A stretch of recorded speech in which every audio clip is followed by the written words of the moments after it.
ಶ್ರೀ ಗುರುಭ್ಯೋ ನಮಃ. ವೀಕ್ಷಕರೇ, ಇವತ್ತಿನ ಈ ಒಂದು ವಿಡಿಯೋದಲ್ಲಿ ನಾನು ನಿಮಗೆ 2026ರ ಪರಭಾವ ಸಂವತ್ಸರದ ಯುಗಾದಿಯ ತುಲಾ ರಾಶಿಯ ಸಂಪೂರ್ಣ ಭವಿಷ್ಯವನ್ನು ತಿಳಿಸ್ಕೊಡ್ತಾ ಇದ್ದೇನೆ. ಅದಕ್ಕಿಂತ ಮುಂಚೆ ಸಂಪೂರ್ಣ ಮಾಹಿತಿಗಾಗಿ ನಮ್ಮ ಈ ಒಂದು ವಿಡಿಯೋನ ಕೊನೆ ತನಕ ನೋಡಿ. ಅದಕ್ಕಿಂತ ಮುಂಚೆ ಯಾರೆಲ್ಲ ನಮ್ಮ ಒಂದು ಚಾನಲ್ ಲೈಕ್ ಮತ್ತು ಸಬ್ಸ್ಕ್ರೈಬ್ ಮಾಡ್ಕೊಂಡಿಲ್ಲ, ಭಕ್ತಿಯಿಂದ ಈ ಕೂಡಲೇ ಲೈಕ್ ಮತ್ತು ಸಬ್ಸ್ಕ್ರೈಬ್ ಮಾಡ್ಕೊಳ್ಳಿ.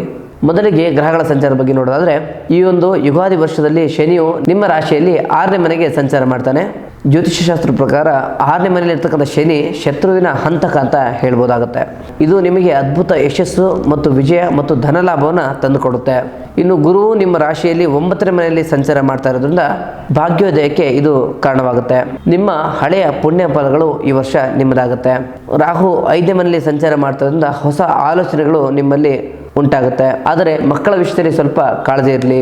ಕೇತು 11ನೇ ಮನೆಯಲ್ಲಿ ಇರೋದ್ರಿಂದ ಅನಿರೀಕ್ಷಿತ ಲಾಭವನ್ನು ನೀವು ನೋಡಬಹುದಾಗುತ್ತೆ. ಇನ್ನು ಶಿಕ್ಷಣದ ಬಗ್ಗೆ ನೋಡೋದಾದ್ರೆ, ವಿದ್ಯಾರ್ಥಿಗಳಿಗೆ ಇದು ಬಂಗಾರವಾಗುವಂತಹ ವರ್ಷ ಅಂತ ಹೇಳ್ಬೋದು.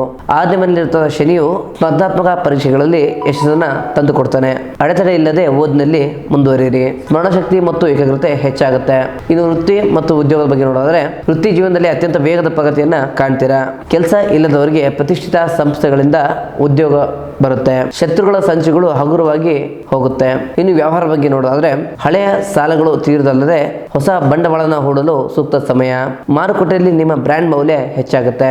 ರಫ್ತು ಮತ್ತು ಆಮದು ಅಂದರೆ ಟ್ರಾನ್ಸ್ಪೋರ್ಟೇಷನ್ ಬಿಸ್ನೆಸ್ ಅಲ್ಲಿ ಇರೋರಿಗೆ ನಿರೀಕ್ಷೆಗಿಂತ ಹೆಚ್ಚಿನ ಲಾಭವನ್ನು ನೀವು ನೋಡಬಹುದಾಗುತ್ತೆ. ಹೊಸ ಪಾಲುದಾರಿಕೆಯಿಂದ ವ್ಯವಹಾರ ವಿಸ್ತರಣೆ ಆಗುತ್ತೆ.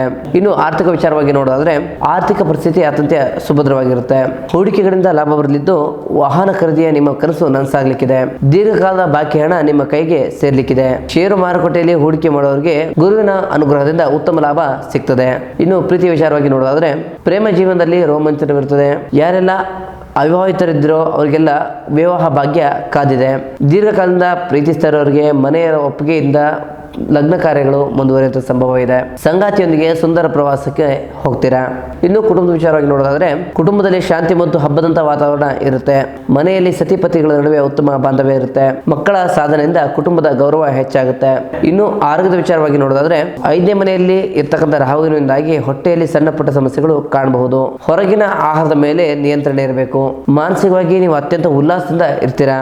ಈ ಒಂದು ರಾಶಿಯವರ ಪರಿಹಾರ ಮಾರ್ಗವನ್ನು ತಿಳಿಸೋದಾದ್ರೆ, ಪ್ರತಿ ಶುಕ್ರವಾರ ಲಕ್ಷ್ಮಿಯ ಅಷ್ಟೋತ್ತರವನ್ನು ಪಠನೆ ಮಾಡಿ. ಓಂ ಶುಂ ಶುಕ್ರಾಯ ಎಂಬ ಬೀಜಾಕ್ಷರ ಮಂತ್ರವನ್ನ ಪ್ರತಿನಿತ್ಯ ಪಠಿಸಿ. ಬಡ ಹೆಣ್ಣು ಮಕ್ಕಳಿಗೆ ಅನ್ನದಾನವನ್ನ ಮಾಡಿ. ಈ ಒಂದು ರಾಶಿಯವರ ಅದೃಷ್ಟ ಸಂಖ್ಯೆ ಮತ್ತು ಬಣ್ಣ ಯಾವ್ದಪ್ಪ ಅಂದ್ರೆ, ಅದೃಷ್ಟ ಸಂಖ್ಯೆ 6, 2 ಮತ್ತು 7. ಅದೃಷ್ಟ ಬಣ್ಣ ತಿಳಿ ನೀಲಿ ಮತ್ತು ಗುಲಾಬಿ. ಒಟ್ಟಾರೆಯಾಗಿ ತುಲಾ ರಾಶಿಯವರಿಗೆ ಈ ವರ್ಷವು 6ನೇ ಮನೆಯಲ್ಲಿ ಶನಿ ಮತ್ತು 9ನೇ ಮನೆಯಲ್ಲಿ ಗುರು ನಿಮ್ಮ ಬದುಕಿನ ದಿಕ್ಕನ್ನೇ ಬದಲಿಸಿ ಯಶಸ್ಸಿನ ಉತ್ತುಂಗಕ್ಕೆ ಕೊಂಡೊಯ್ಯಲಿದ್ದಾರೆ. ಒಟ್ಟಾರೆಯಾಗಿ ಇದಾಗಿತ್ತು ಯುಗಾದಿಯ ಹೊಸ ವರ್ಷದ ತುಲಾ ರಾಶಿಯ ಸಂಪೂರ್ಣ ಭವಿಷ್ಯ. ಹಾಗೆ ನಿಮ್ಮ ಜೀವನದಲ್ಲಿ ಇರ್ತಕ್ಕಂಥ ಯಾವುದೇ ಸಮಸ್ಯೆಗಳ ಪರಿಹಾರಕ್ಕೋಸ್ಕರ ನಮ್ಮ ನೇರ ಭೇಟಿಗಾಗಿ ಕೆಳಗೆ ಕಾಣ್ತಿರೋ ನಂಬರ್ಗೆ ಕರೆ ಮಾಡಿ ಮುಂದಿನ ವಿಡಿಯೋದಲ್ಲಿ ಸಿಗೋಣ. ಧನ್ಯವಾದಗಳು.